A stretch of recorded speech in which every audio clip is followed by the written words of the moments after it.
Hey everybody, so I'm going to do a quick video on polynomial long division and synthetic division, and we're also going to take a look at the mathy assignment for today.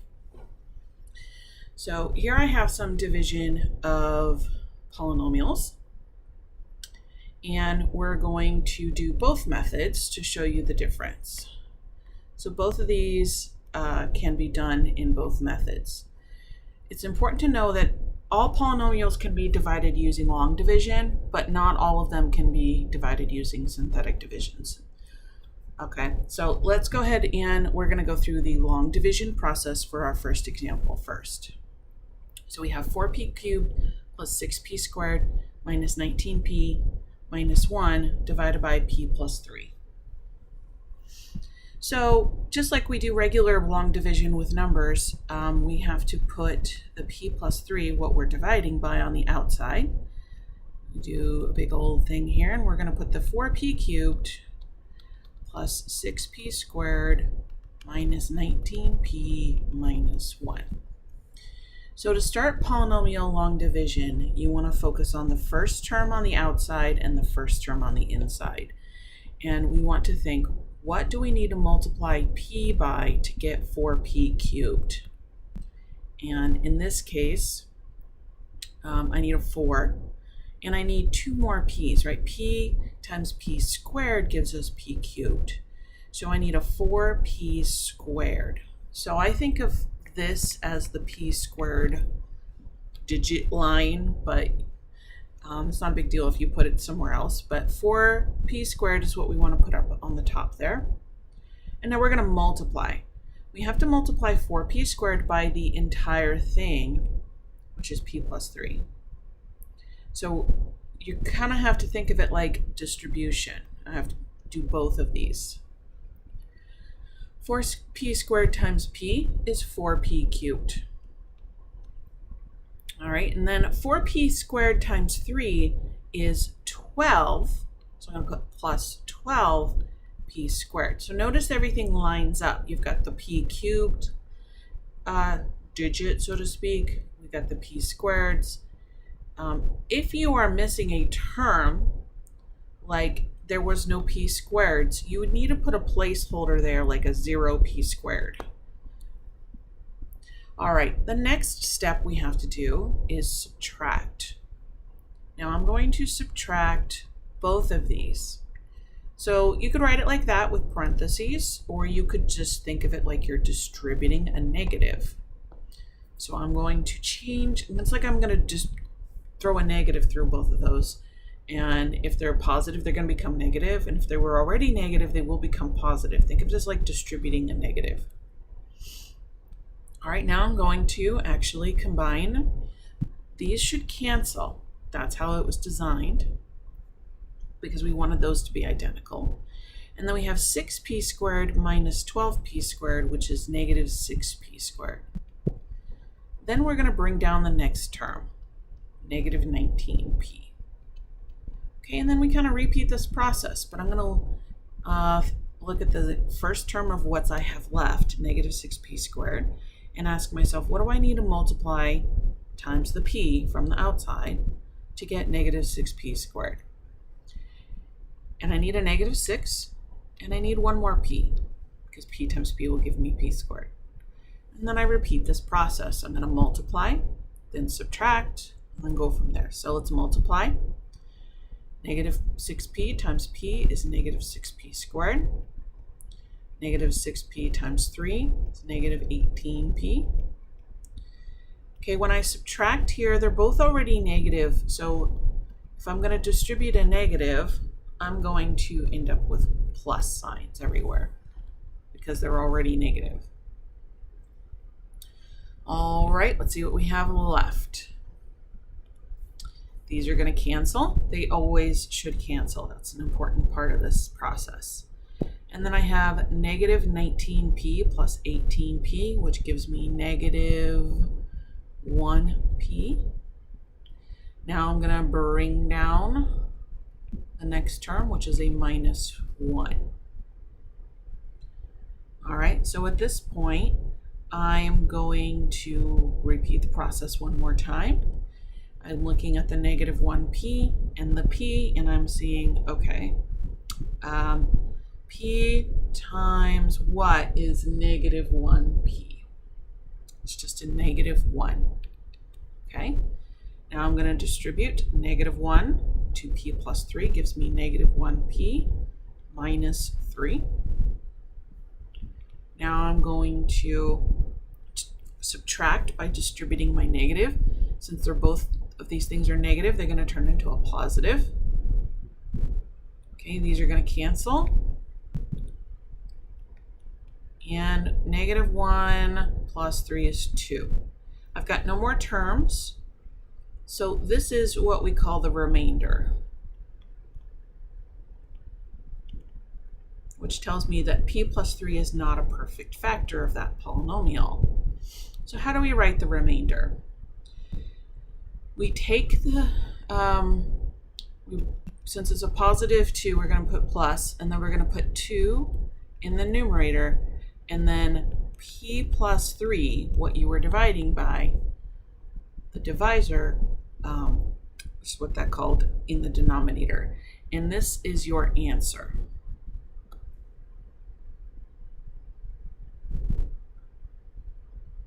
Okay, let's do another one with long division, and then we'll come back and we'll redo these with synthetic division. Okay, here's another one, 3x cubed plus 4x squared minus 20x divided by x minus 2. Okay, let's set it up. So the x minus 2 is going to go on the outside. And now this one does have a missing term. We have a cubed term, a squared term, a first term, but we're missing the constant term. So I'm going to write it 3x cubed plus 4x squared minus 20x plus 0, because I need a placeholder for my missing term. Then I repeat the process. If you want to try this one on your own and then check your answer, go ahead and pause the video and give it a try. You could use that one to help you.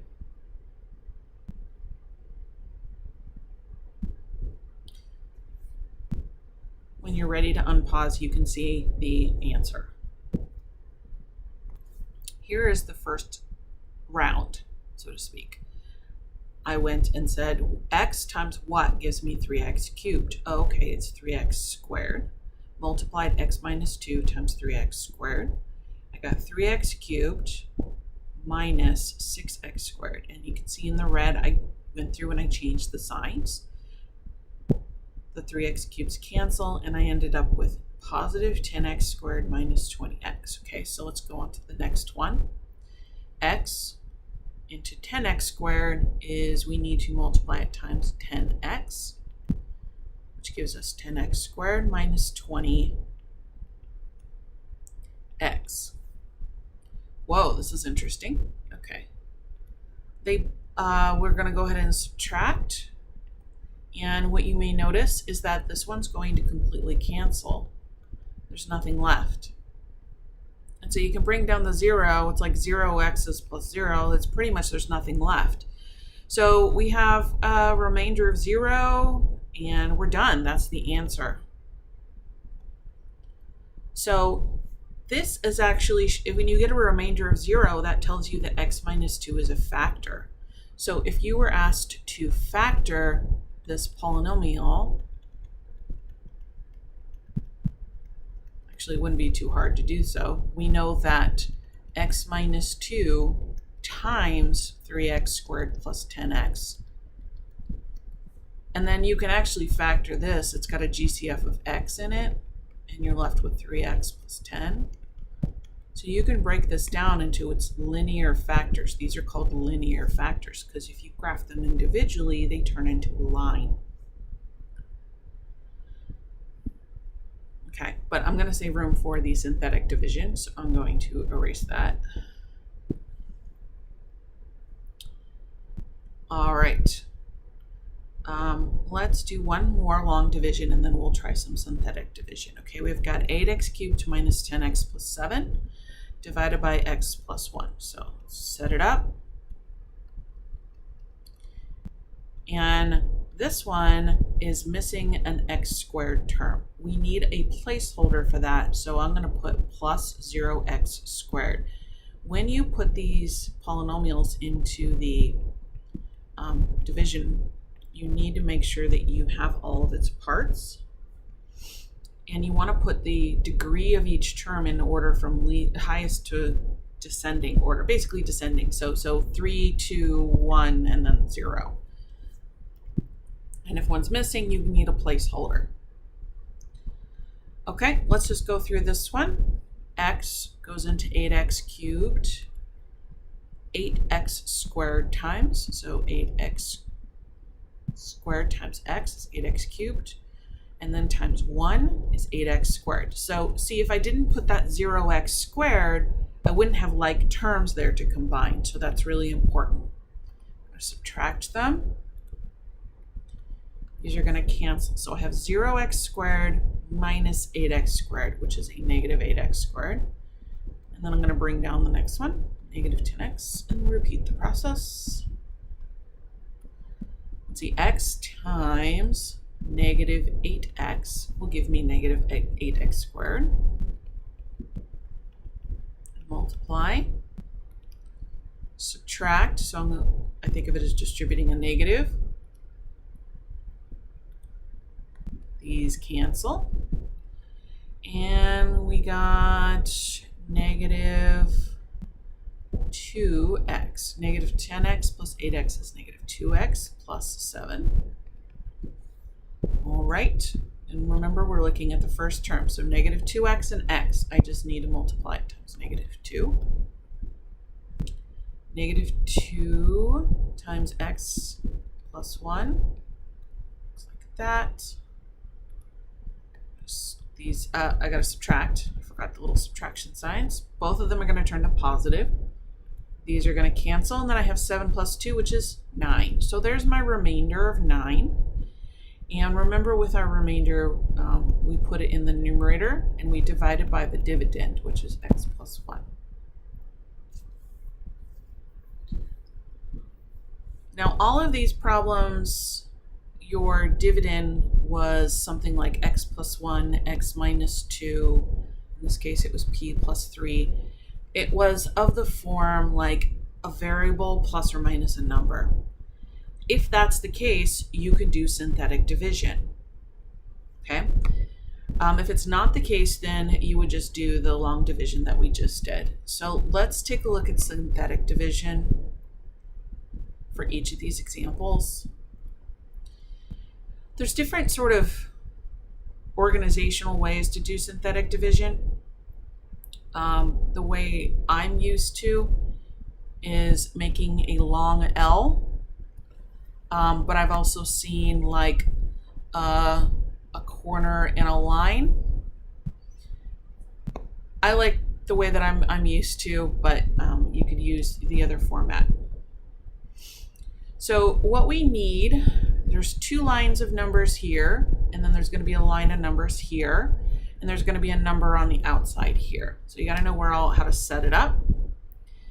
These 2 bottom lines are part of the process. You're not going to have any variables, which is why synthetic division can be very nice. The number on the outside here is going to be the 0 of the divisor.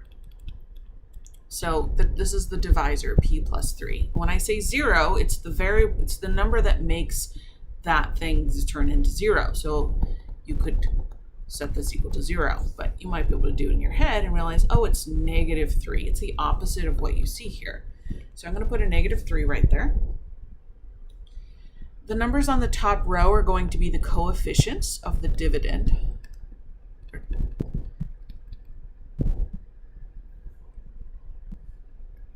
Which is this guy. So we got 4, 6, negative 19, and negative 1. And I space them out so that I can see that they're separate numbers. Okay. First thing you're going to do is you're going to bring down the first number, which is 4. Just bring it down. Then we multiply. we multiply this 4 times the negative 3 on the outside. We put it underneath the 6 in that second row. Then we add. So 6 minus 12 is negative 6. Then we repeat the process. Multiply, add, multiply, add. So I'm going to do negative 3 times negative 6, which is 18. And then I have negative 19 plus 18, which is negative 1. And then negative 3 times negative 1 is positive 3, and then a 2.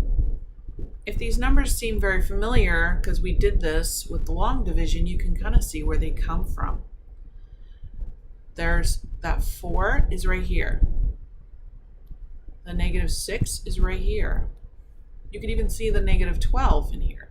Here's the negative 12. Whoa, there it is. Do you see it? It's part of this process. Okay, the negative 1 was right here. And the last number, the 2, was our remainder. So how you interpret this is the last number is the remainder. This is the constant term. This is the x term, or in this case, p term. And this is the p squared term, and it goes up in degree. So you kind of read it right to left. And then you would then put the variables back and say, okay, the answer is 4p squared minus 6p minus 1 plus 2 over p plus 3. So you still get the same answer, but we removed all the p's from the entire process. It makes it easier to deal with, okay? Let's try the second one with synthetic division.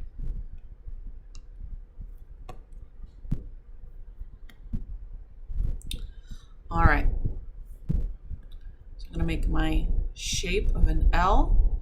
This time we had an x minus 2. So the 0 that's going to go on the outside is a positive 2. Because 2 minus 2 is 0.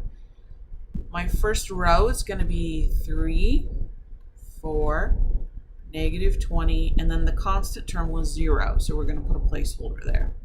Remember, these are the coefficients of this polynomial. Okay, process is bring down the first one, and then you multiply, add, multiply, add, multiply, add.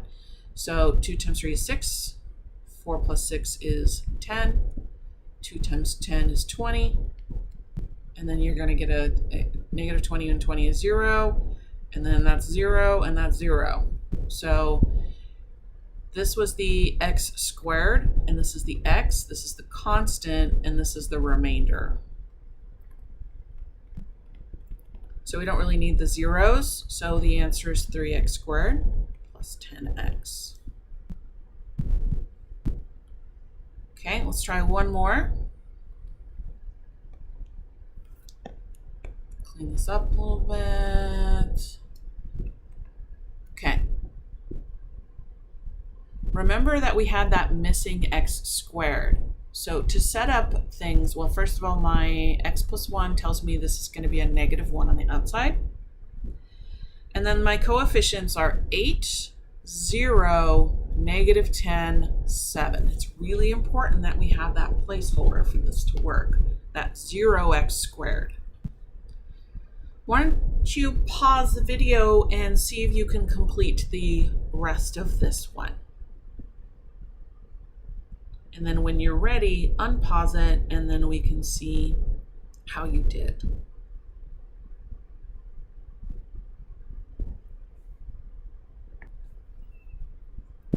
How'd you do? Did you get an 8, negative 2, and 9? So remember that those were the numbers here. And so when we write our answer, we have to put them back. This is our remainder. So we write it as 9 over x plus 1. This is our constant. I forget to put a plus sign there. This is our x term. And this is our x squared term. And there was our answer. Same answer in both ways. Okay, synthetic division is much faster, I believe. when you're trying to do a lot of problems quickly. Okay, so the next thing we're going to look at is a little bit of the mathia. So for day 6, we're going to take a look at the mathia for factoring higher order polynomials. I'm going to go over the step-by-step example with you and maybe 1 or 2 more problems, okay? So this is this is part C of set 1. And I haven't had a chance to go over all the mathia, but this is the mathia for day 6. Remember, I have office hours if you want to come by. If you're stuck on any of the other parts to this, I'd be happy to show you. Okay, so let's read the question. It says, factor the expression completely. Use the graph to determine the roots for synthetic division. All factors use only integer coefficients and constants. Okay, so we have negative 10x cubed minus 64x squared minus 22x plus 240. Okay, what can you do to isolate the common factor? Okay, there is a common factor here. There is a GCF of at least 2. Okay, so I'm going to click on this. All right, use the optional scratch pad. Okay, select the icon to the right of to use the optional scratch pad if you would like to use it. Okay, let's try it. I think the common factor is 2. We might even be able to do a negative 2. Yeah, I should have done negative 2 because we want everything to be positive because there's a lot of negatives in that. Okay, let's do negative 2. So we're basically going to divide each of these terms by negative 2. So just focus on the coefficient. Since we're not taking out any x's, we don't have to worry about that. So negative 10 divided by negative 2 is 5, and then we're going to have x to the 3rd power. Okay, for the second term, it was negative 64x squared. I'm going to divide that by negative 2. That would be a positive 32x squared. And negative 22x, take out the negative 2, you're going to have 11x. Let me scroll over. We got 240. So 240 was positive. We divide it by negative 2. We're going to get a negative 120. All right. Let me move this over so we can see. So we now have the full result. We got to copy that. Make sure, like, I just put plus after my 3rd. I'm in the exponent, so I got to go back and I hit the right arrow key, and that will get me into the right place.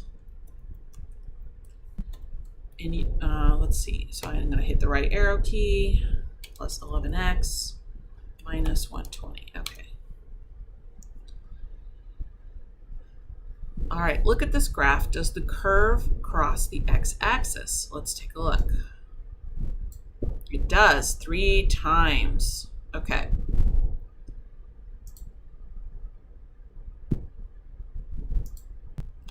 All right, so the goal is to factor the expression. To identify each factor, it helps to look at where the graph of the function crosses the x-axis, also known as the zeros. Each 0 corresponds to a factor of the function x minus r, where r is the 0. Okay. So I'm looking at the x intercepts. I see this one that looks like a decimal, the one that's close to positive 2. But this one over here at negative 3 looks perfect. Negative 3 and negative 5. Factor out a root. Okay, I'm not sure how they exactly want me to write it. Let's see. Well, I think it's gonna be, well, if the negative 3 is a 0, then x plus 3 would be true. Okay. Oh, they just want me to write the numbers. Okay, try again. I'm taking it too complicated. How about negative 3? Okay, they just want me to write it. Okay. Easy. All right. Let's use the scratch pad again. Okay, so the root is -3. Rewrite the root as a linear expression with integer constants. So that was what I originally wrote, x plus 3. That's the linear expression. Is the divisor given in x minus r form? Yes. Even though it's plus, it's okay. How many terms are in the dividend? Let's see. There are 1, 2, 3, 4. Okay. Okay, here's the synthetic division table. So the number on the outside needs to be r, which in our case was the root -3. Then we need the top row to be the coefficients. So we have 5, 32, 11, and -120. So the first one, we just bring it down. Then we multiply. -3 times 5 is -15. Now we add, let's see, 32 plus a -15, or 32 minus 15 is 17. Okay. Then we multiply. -3 times 17 is -51. Then we add, that's -40. Oh, this numbers are getting big. -3 times -40 is 120. Oh, look at that. We got a remainder of 0. That's awesome. If we get a remainder of 0, that should happen because x plus 3 is a factor of the, or it's a factor. It has to be a factor because -3 was an x intercept. It's a root. It's all connected. So what I'm going to type here is what I got.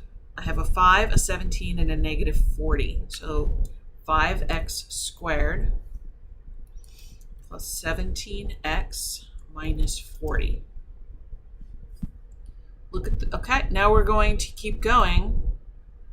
And we have more, right? We have a -5. Okay, so we're going to repeat the process because we got to keep breaking it down. So we're going to do -5. Let's use the scratch pad. So this is going to be x plus 5.